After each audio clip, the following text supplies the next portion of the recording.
ನಮಸ್ತೆ, welcome to ಮಹಿಲೋಕ. ಇವತ್ತಿನ ವಿಷಯ ಸ್ವಂತ ವಾಕ್ಯಗಳು.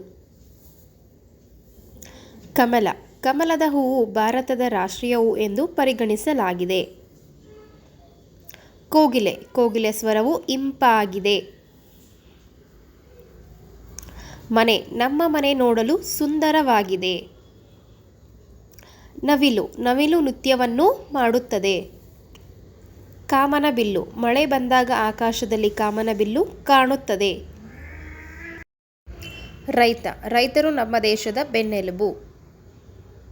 ಶಾಲೆ. ನಾನು ಶಾಲೆಗೆ ಹೋಗುತ್ತಿದ್ದೇನೆ. ಭಯ. ನನಗೆ ಹಾವು ನೋಡಿದಾಗ ಭಯವಾಯಿತು. ಕುದುರೆ. ಕುದುರೆಯು ವೇಗವಾಗಿ ಓಡುತ್ತದೆ. ಭಾಷೆ. ನನ್ನ ಮಾತೃಭಾಷೆ ಕನ್ನಡ. ಹಸು. ಹಸು ಒಂದು ಸಾಧು ಪ್ರಾಣಿ. ಮೈದಾನ. ಮಕ್ಕಳು ಮೈದಾನದಲ್ಲಿ ಆಟವಾಡುತ್ತಿದ್ದಾರೆ. ಒಂಟೆ. ಮರುಭೂಮಿಯಲ್ಲಿ ಕಂಡುಬರುವಂಥ ಪ್ರಾಣಿ ಒಂಟೆ. ಕ್ಷಮೆ. ನಾವು ತಪ್ಪು ಮಾಡಿದಾಗ ಕ್ಷಮೆಯನ್ನು ಕೇಳಬೇಕು.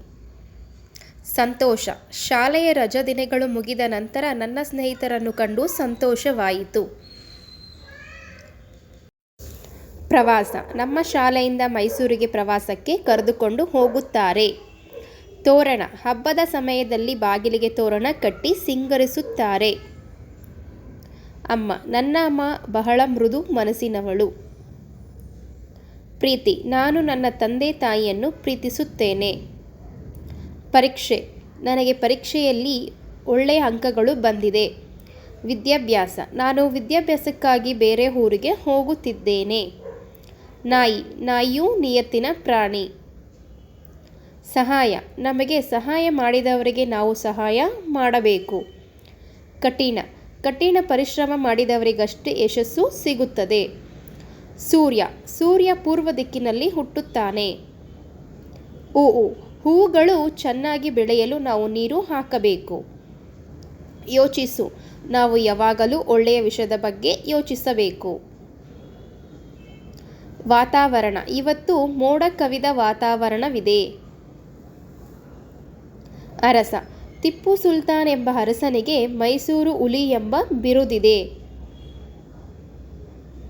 ಯಶಸ್ಸು. ಮಕ್ಕಳು ಯಶಸ್ಸು ಪೋಷಕರಿಗೆ ಗೌರವವನ್ನು ತಂದುಕೊಡುತ್ತದೆ. ಧನ್ಯವಾದಗಳು. ಈ ವಿಡಿಯೋ ನಿಮ್ಗೆ ಇಷ್ಟ ಆಗಿದ್ರೆ ದಯವಿಟ್ಟು ಲೈಕ್ ಮಾಡಿ, ಶೇರ್ ಮಾಡಿ, ಸಬ್ಸ್ಕ್ರೈಬ್ ಮಾಡ್ಕೊಂಡು ಸಪೋರ್ಟ್ ಮಾಡಿ. Thank you for watching.